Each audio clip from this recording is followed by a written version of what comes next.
DJ Mike T, West Coast Skratch Gang, Compton's Most Wanted Gang.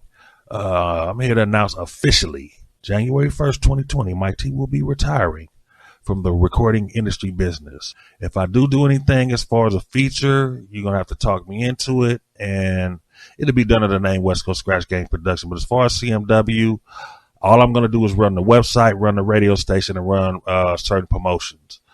As far as making records, I'm good. I'm done. All my house is paid for. All my cars are paid for. Everything's paid for. My future's planned out. Even my retirement plan is planned out, and everything I'm leaving my daughter is planned out. So I'm good. That's what you want to work for. It ain't working to be in everybody's face and be a know-it-all ass. It's to, build for your family, and hopefully you can invent something that'll be long-lasting, But besides that, my boy MCA just dropped on Instagram and on social media that he's releasing a new strand of marijuana, the healer. It is a true healing drug. I always knew this. That's what healed me when I was going through, not really emotional damage. It was anger rage that I had inside of me from DJing a lot of clubs, and fighting with a lot of goddamn ignorant ass people that sold dope. I never sold dope. That ain't my thing, you know what I'm saying? A lot of people thought I was because I was connected with all the people that did, but I'm just who I am, you know what I'm saying? I'm a supportive type of a person, and I'm a person that people can go to when they need me, you know what I'm saying? I don't talk about, I know a lot of stuff that people told me that I can't retrieve it in my brain. I just know they told it to me. I just, okay. I'm not amazed by it because I've done some crazy stuff in my lifetime too, and I keep that to me as well. But back to what I was saying, MCA, I got to get a man credit. He has stuck out being an entertainer for a long time. He's not just a rap artist. He's actually an entertainer. Think about it. The dude has released an album every year all the way up to 2013, 2014. Up in that era, I'm talking about consecutively. He has been in the mix consecutively, and that's very hard to do, and he's been in this movie. He had his movie spots and his video game spots, and he showed that, you can actually pay your bills and live your life and put your kids through school, doing entertainment. Most people do it to get high or get girls, that's the perks when you on the outside looking in. But when you're in looking in, it's about retirement. See, that's what I'm doing. I'm sure that you can retire doing what I do. And it's called none of your damn business, but I'm legal. See what I'm saying? I just got audited last year and walked away squeaky clean on that. So it's about growing up and respecting who you are and not letting too many people on the outside control what you do or feel they had anything to do with they don't have anything to do with. People want to get themselves pats on the back to build their ego. Your ego should be built on what you did so you can reminisce and talk about it. I'm going to tell y'all a story. This is a crazy ass story. This story goes back to when I was DJing for Diamond Productions up in Hollywood at Hollywood Live. We had actually kicked Hollywood Live off. We ended up having to leave behind Ice-T and his people with Water the Bush. They was blowing speakers out and stealing stuff, and not like in that form, but they had a crazy engineer too who was actually found out he was behind most of the shit that was going on. He was a crackhead, Jewish ass crackhead dude. But make a long story short, this is about 1990, 91. I was DJing by myself. It was a kind of like a cold, kind of off rain. No, it was a cold ass night. So a lot of people, when it's cold, they don't go out to clubs. They're going to tidy up what they other piece and do what people do. But I told this guy that was in there, he wasn't a DJ. I said, dude, come here. I said, I'll give you $10. You sit here. I'm going to play a 10-minute. I think it was a Guy record. You remember Guy was doing the Groove Me remixes for like 10 minutes. Play this record. After that, play this record was like 8 minutes. I don't know what it was. But it was an R&B song because the club was kind of like hip-hop and R&B. It was a mixture of both. So I took off down the street to go to this liquor store to get a bottle of Seagram's Gin. I had on black hat with DJ Mike T stitched in the side. I had on black jacket, gray Dickies, and some black corduroy house shoes, right? I got to a lot of fights behind wearing them house shoes, believe it or not. You know who always cracked jokes to me about that is second to none. Mike T with them long black-ass corduroy house shoes. I used to wear them everywhere. Crazy to them, but they was comfortable. I put them on some footsies, and then the Crips bag that I had on footsies, but they come in the next week with footsies on, clowning me. We would do some stupid shit. Everybody got a little clown up in them, I guess. But so anyway, I take off down the store. I had actually 20 minutes to walk, not run, but just I ain't gonna run nowhere unless it's danger or something. Walk very expediently down to the liquor store. Got my bottle of gin. I'm walking back. These white boys rolled by in a Nova with all the windows rolled down. I said, "What's up, cuz?" I'm like, man, that don't even look right. Number one, we in Hollywood. In Hollywood, that's where the Hispanics used to cruise at. The Cholos with the old, they low riders and the way they did things, you know what I'm saying? And there's a lot of tourists and white people and Orientals out there taking pictures right on where the stars at, you know? So I get very passionate, have a very terrible terror. I was a very violent person back then. My family was terrible. My family and friends was, my gang brothers weren't terrified of me, but my family and friends that didn't deal with, they was kind of like, can you control yourself? They, you know, in the time of need, I always controlled myself, but once I got to a certain point of anger, it was kind of hard to control. But anyway, I'm walking very fast down the street trying to get back into this club. These white guys' car got stuck in traffic because I knew that once you get to Highland and Hollywood, you couldn't drive no further. Okay, it was like you're gonna be stuck there for like 10 minutes, and maybe it's like 2 cars through a light. They was way back in front of the club. I pulls up on them. I reached to the passenger side.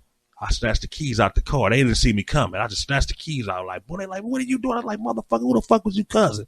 We was just playing. I said, nigga, we don't get out like that. I said, is y'all some skinheads? They like, nah. I said, why y'all look like that? I said, three ball here. Come on, just be truthful. They like, we ain't skinheads. So y'all just gonna sit there and play with me and say, what's up, cuz? They say, y'all Crips? Nah, we ain't Crips. But y'all white boys, right? With straight shave. Not like this. I got a little stubble. They shave. Y'all skinheads. Y'all some scary ass skinheads. So anyway, to make a long story short, I tell them, man, there's too much bloodshed between the Crips and Bloodz. I just broke it down in front of everybody. I said, homie, I'm from Inglewood. I said, check it out. There's blood on my side. I said, as a matter of fact, I'm going to show y'all something real quick about what y'all just did. Y'all going to learn the world's hardest lesson today. Now, imagine about 21, 22. I look in the line. I said, anybody who from any hood in this line right now, line up right here. I'm getting y'all in for free. That night, the club was like 15 to 20 bucks. This is 9091. About 6 dudes get in the line. I said, guess what they did? I said, what they look like to you? They said, some damn skinheads, cuz. I said, exactly. They was like, it's cool. I don't give a fuck. I said, look, MC8, that's my rapper. They cuz all the time. Cuz don't bother me. It's always the intention of the word that you say. If it comes out you naturally, like they said, testosterone high ass person, I'll deal with you. But if you come at me with the intention of conquering, then we're going to have another problem. You know what I'm saying? You have brainwashed yourself to walk out in the world like the world just got stupid. But that's a whole nother issue. So I told them, I said, man, tell them why they don't play with that. And they told them, man, it was like, cuz I got my dead homie. Woo. They just ran it all the way down. I told some more, Walter, anybody gangbang, we got the situation right quick. So I look behind me and I'm listening for the music. This is happening very fast, right? I'm listening to the music, make sure to do the second record to go. I only had like 18 minutes, right? So the Blood Girls got out the line from PDL. They tell them Blood Woo. They tell them, and I tell anybody else, I say, anybody else don't feel like doing it, anybody want to get it for free, but you got to tell me what hood you from. They just walking up, shaking my head, telling me what hood they was from. I looked at it was like 40 people. Let them all in for free after the club that night. Multiply 40 times 15. Let me look at that real quick. I am not trying to race my brain like that. $600 that club lost, and it was a slow night. Security guard dude, I remember him was showing me his police badge. I never knew he was a police officer. I always knew he was a security guard. I knew he was a black belt. He had told me that off the top. He opened this thing, showed me his LAPD thing, his badge, and then showed me his gun. And I already had respect because he was the only security guard that would talk to me. I got into it with security a bunch of times up there, just my attitude. You know what I'm saying? That's another reason why I kind of had to not really walk out the club area, but kind of let everything about Mike T and the clubs die down. So whatever they do, it can be built up right. You can only gangster in the way so much before a motherfucker will pin some shit on your ass. Okay, it's order than chaos. With Crips and Bloodz on the West Coast, you have shot caller, you don't have no one real leader, so it's not really. You have the mayor, that's in control of these police officers. It's a structural thing. But he told me, he said, man, I tripped out you did that. He said, how did you call the Crips? I said, man, the Crips and Bloodz, they always knew each other in a certain form or fashion of respect. But when they at war, they at war. When they ain't at war, it's kind of like, basically, if you have a fuck you attitude, it's a fuck you attitude, A lot of people, they grown ass men still with the fuck you attitude because they lost so much. You know what I'm saying? They might be the strongest motherfucker you ever see with dealing with that, but other parts of them are kind of weakened by it. Me, I never really, the only thing it almost gave me a permanent anger. That's what the streets almost did because I didn't sell dope. I DJ'd these clubs. So I was making my money through music, through parties, through picnics, through wedding receptions, anything dealing with children. You know, I was making legit money with a DBA. And I'm going out trying to enjoy myself. When you got these cats that have made $1,000 in 2 hours, you can't tell that motherfucker nothing. So he looking at everybody like, fuck you, bitch. Fuck you, bitch. We all yell, fuck you, bitch, and kept going. That's these niggas.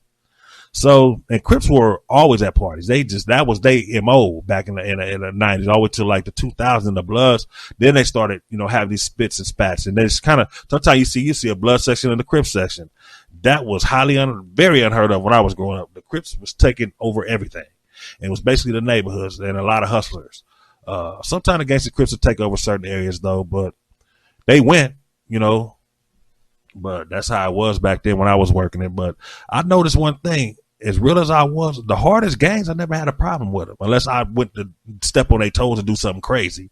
But when they were super hard, they didn't start a lot of the fights. They just stood over there and made sure people did not disrespect them. And they looked at every hand sign, eye sign, roll your eyes, every movement. Just looked at, but as long as you didn't disrespect them, it was basically the rolling 60s back then. Yep, and the shot caller back then, I believe, was Lil Devil ass. That was a big old young dude. We were cool. Everybody knew I had a pistol on me, though. That's why I was cool pretty much with everybody. That's another reason why I had to leave, too. Because, you know, the one off-duty police officer that told me one time, he said, Mike T, watch what you do. They admire how you do things. My business movement and my street movements, you know, because I diffused a lot of things, but then I brought a lot of attention to myself doing certain things on purpose. Not like to disrespect, but to say I'm that person, I can get away with it. Not to disrespect you, but look how I did it. And I would do it, and then the Crips would turn around and do the same thing, but they wait next week. And all I do is walk by and shake their hand. It was like, I told y'all. You told us what? You can do like that. You know what I'm saying? You could be that person when you want to be that person. I said, do I feel disrespected about what you did? They were like, I said, did you try to disrespect me by doing it? They said, no, we just tripped the way you did that. I'm like, exactly my point. You know, but it's not what you do, it's how you do it in some things. And sometimes it's what you do. So it's always that balance there, you know what I'm saying? But growing up in them clubs was very educated. That was the height of the crack area. That was the height of the LA was the gang capital of the world, or a murder capital of the world. You know, it was just too much going on, you know. And you got to weed in between. It's trying to be legit, but be, you know, with the business too. You like now you got to either make a choice because hip hop has been hijacked to the point to where it's so incorporated, so business wise.